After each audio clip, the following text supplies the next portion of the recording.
नमस्कार बच्चों। आज हम पढ़ने और समझने वाले हैं क्लास 10th एसएसटी सामाजिक विज्ञान की वर्कशीट नंबर 56 यानी कार्यपत्रक संख्या 56 को। यह आपकी 31 दिसंबर 2021 की वर्कशीट रहेगी। आज की इस बेहद आसान और इम्पोर्टेंट वर्कशीट में हम इकोनॉमिक्स अर्थशास्त्र के 3rd chapter money and credit मुद्रा एवं साख को पढ़ना जारी रखेंगे। आज की इस वर्कशीट में हम बात करेंगे साख की। अब ये साख क्या होता है? साख मतलब क्रेडिट। क्रेडिट क्या होता है? क्रेडिट मतलब लोन। ओके, लोन, ऋण कह लीजिए, तो उसकी हम बात करेंगे। जब हमें साख मतलब लोन अगर लेना हो तो दो सोर्सेज होते हैं हमारे पास। एक तो होता है औपचारिक स्रोत और दूसरा होता है अनौपचारिक स्रोत।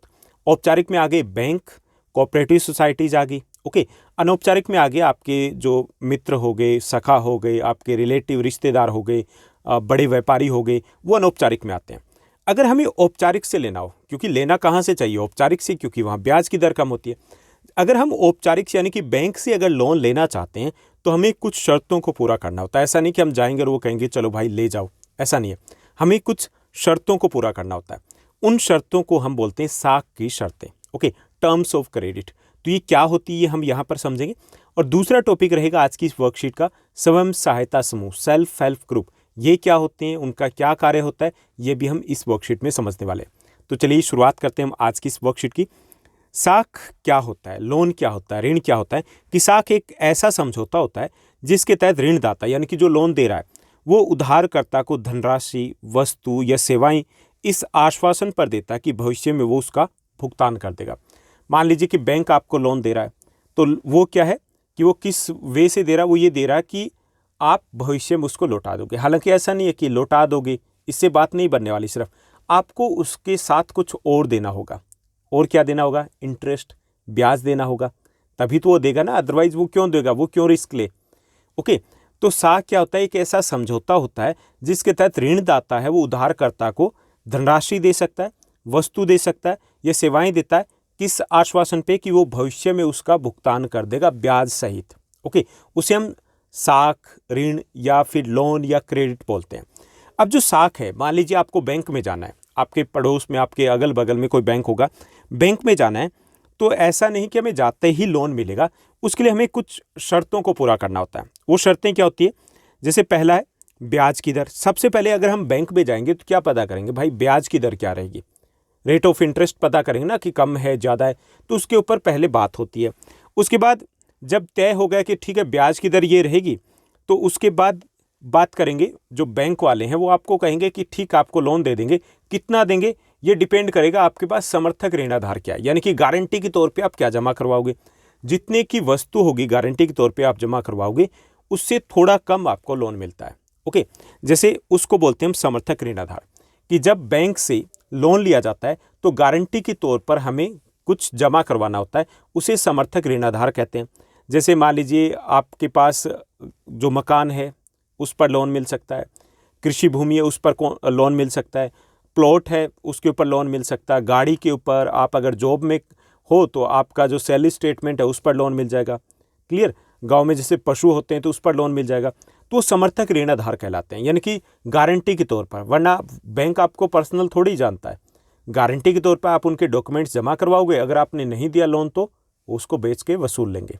ओके, तो सबसे पहले ब्याज की दर तय की जाती है, यानी कि ऋण की शर्तों में सबसे पहले आएगा ब्याज की दर।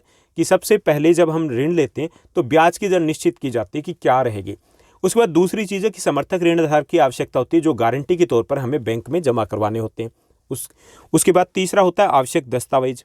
आवश्यक दस्तावेज मतलब कि इसमें क्या आएगा? आपके पास एक फॉर्म, एप्लीकेशन फॉर्म जमा करवाते हो, आधार कार्ड हो गया, आपकी फैमिली आईडी हो गया, और जो भी आप गारंटी के तौर पे दिखा रहे हो उसके डॉक्यूमेंट्स हो गए, तो वो आपको जमा करवाने पड़ेंगे।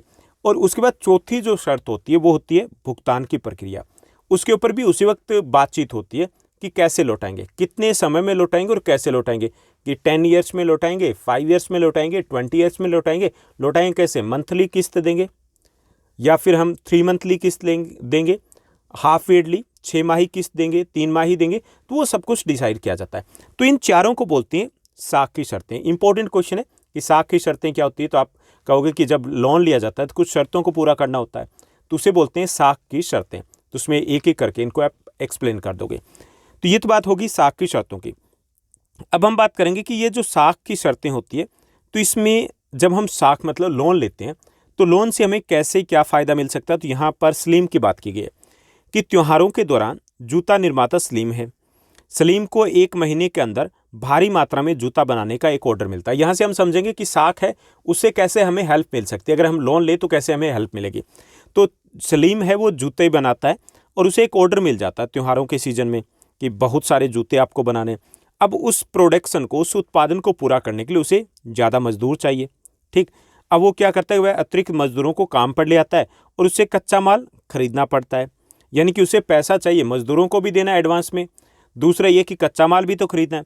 तो वह आपूर्ति करता है, यानी कि जो चमड़ा सप्लाई करता है उसको कहता है कि आप तुरंत चमड़ा को सप्लाई कर दें और मैं आपको बाद में पेमेंट कर दूंगा। तो ये क्या हो गया, ये एक तरीके से लोन हो गया, उसे लोन मिल गया। उन्होंने कहा कि ठीक है भाई, हम भेज देते हैं और बाद में आप पेमेंट कर देना, 1 महीने की या जितने भी दिनों की बात हुई। तो ये एक तरीके से लोन ले लिया उसने वहाँ से। उसके बाद वह व्यापारी से कुछ उधार भी ले लेता है। व्यापारी से उधार नहीं, एडवांस कह लीजिए, एडवांस ले लेता है। भाई एडवांस तो दीजिए, कुछ एडवांस दे दिया, तो ये भी एक लोन हो गया। तो महीने के अंत तक वह आदेश को, जो भी ऑर्डर होता है उसको पूरा कर पाता है और अच्छा उसे लाभ मिल जाता है। उसने जो भी उधार लिया था उसका वो भुगतान भी कर देता है। तो यहाँ देखिए, सलीम अगर लोन नहीं लेता, अगर उसे चमड़ा नहीं मिलता उधार में कि बाद में लौटा दूंगा, अगर उसे एडवांस पैसा नहीं मिलता, तो क्या वो प्रोडक्शन कर पाता? नहीं कर पाता। अगर प्रोडक्शन नहीं होता तो क्या उसको लाभ हो पाता? नहीं हो पाता। तो ये जो क्रेडिट होता है, लोन होता है, अगर हम सोच समझ के लें, ठीक कार्य के लिए लेते हैं, तो इससे हमें प्रॉफिट होता है, अपने बिजनेस को बढ़ाने में मदद मिलती है। अब जो अंबानी, अडानी, टाटा, बिरला, किसी भी बात की जाए तो ऐसा थोड़ी है सारा पैसा इनके पास था। लोन लेते हैं, अब भी हज़ारों करोड़ रुपए का लोन लिया हुआ है, उसी बिजनेस में इन्वेस्टमेंट करते हैं और आगे बढ़ते जाते हैं। तो अगर हमें आगे बढ़ना है, कई बार हमारे पास पूंजी नहीं होती, लेकिन निवेश के लिए हमें पैसे की ज़रूरत होती है। वो पैसा हम निवेश करते हैं, उसके बाद हम उसको लौटा सकते हैं, आसान किस्तों में लौटा सकते हैं। तो इस तरीके से जो साख होता है वो हमारे लिए परिसंपत्ति का काम करता है, हमारे लिए हमारी जो आय है उसमें बढ़ोतरी करता है। ठीक, अब दूसरी एक और एग्जांपल देखते हैं। उसमें हम देखेंगे कि साख से कई बार जो लोन लिया जाता है, क्रेडिट लिया जाता है, उससे समस्या भी हो जाती है। कैसे? एक किसान है स्वप्ना, ठीक, मध्यम किसान है, छोटी किसान है, मध्यम नहीं, छोटी किसान है ये स्वप्ना। कृषि के खर्च को वहन करने के लिए साहूकार से उधार लेती है। ओके, छोटी किसान है और क्या करती है कि उसके बाद थोड़ी सी ज़मीन है और उसमें क्योंकि खाद, बीज, स्प्रे और काफ़ी सारे कार्य करने होते हैं, बिजाई वगैरह जो करनी है उस कार्य के लिए, तो एक साहूकार से वो उधार ले लेती है। लेकिन दुर्भाग्य से फसल है वो कीड़े या फिर अन्य वजह से बर्बाद हो गई, फसल हो नहीं पाई और ऐसे में वह ऋण का भुगतान नहीं कर पाती है और अगली फसल के फिर और भी उसे पैसे चाहिए होते हैं। इस तरीके से वो ऋण ब्याज के साथ बढ़ता जाता है। मान लीजिए कि उसने रुपए लिए 20,000 रुपये, मान लीजिए 20,000 रुपये लिए, तो उसका ब्याज हो गया 2-3 हज़ार रुपये। अब वो तो फसल ही नहीं हुई, तो 20 और 2-3 हज़ार 23 हो गए। फिर अगली बार लिया, कुछ और लेने पड़े ना। तो ऐसे करके वो इतना लोन हो गया कि वो फिर उसको चुका ही नहीं पाएगी। उसको या तो ज़मीन बेचनी पड़ेगी, अपनी ज़मीन का एक हिस्सा बेचना पड़ेगा।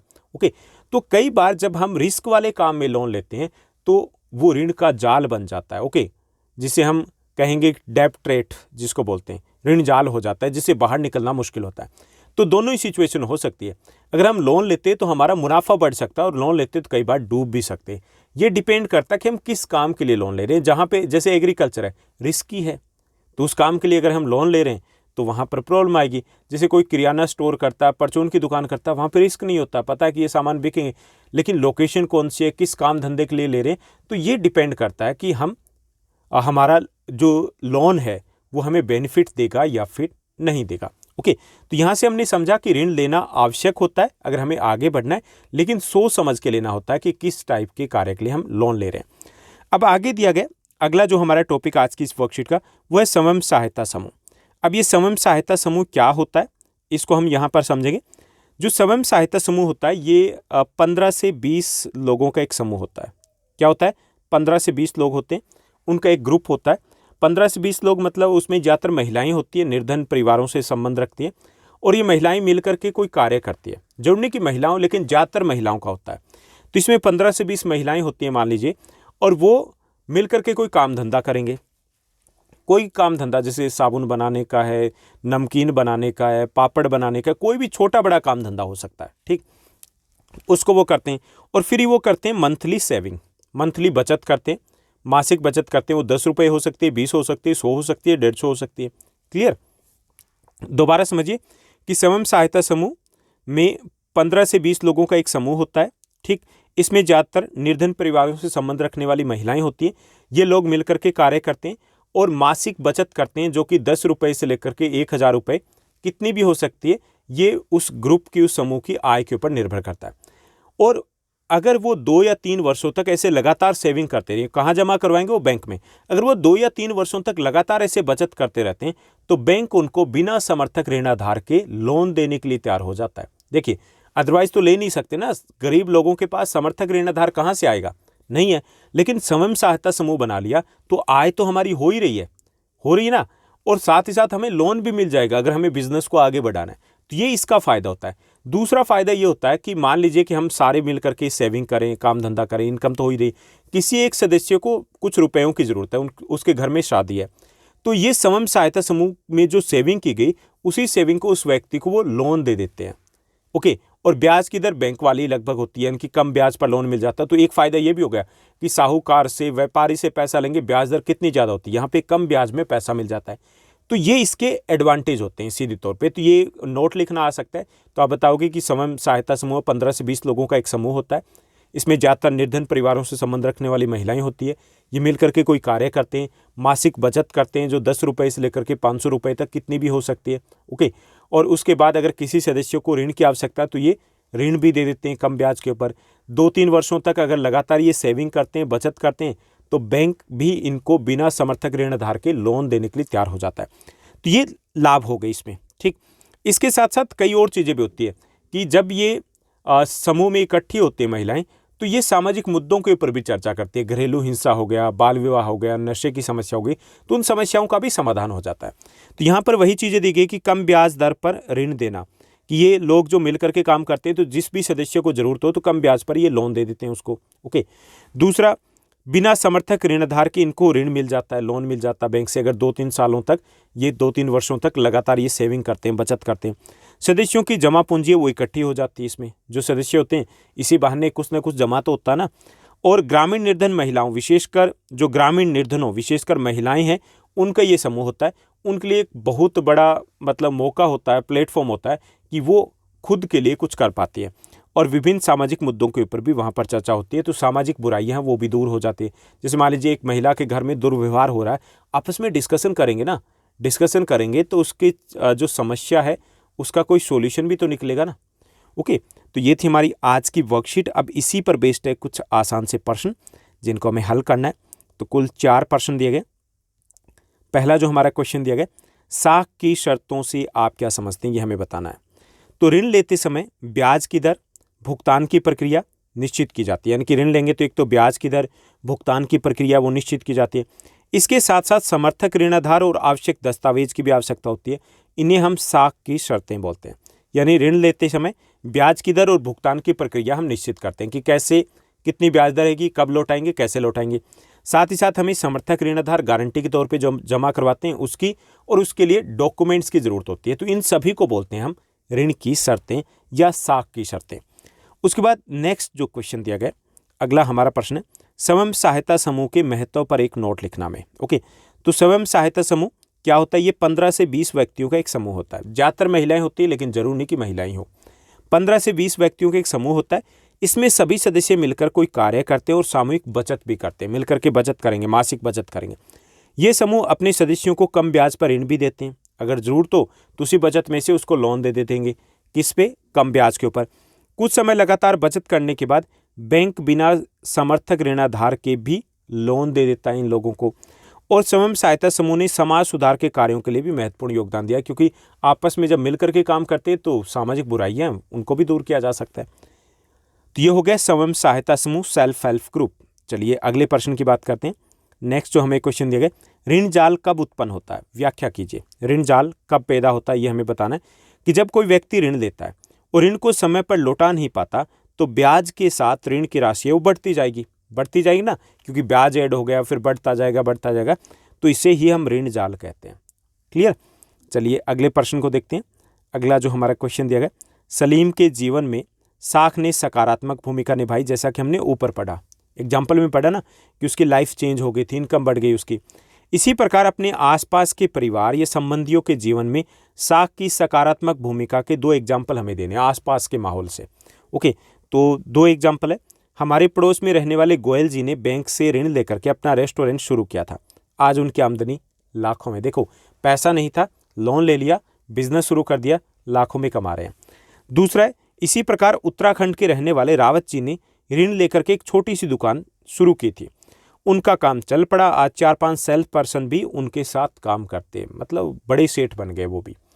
तो ये थे 2 एग्जाम्पल और ये थी हमारी आज की वर्कशीट। उम्मीद करता हूँ सब कुछ आपको अच्छे से समझ में आया होगा। अगर आपको ये वर्कशीट अच्छी लगी तो इस वर्कशीट को लाइक और शेयर जरूर कीजिएगा। आज के लिए बस इतने ही। Thank you, bye bye, have a nice day.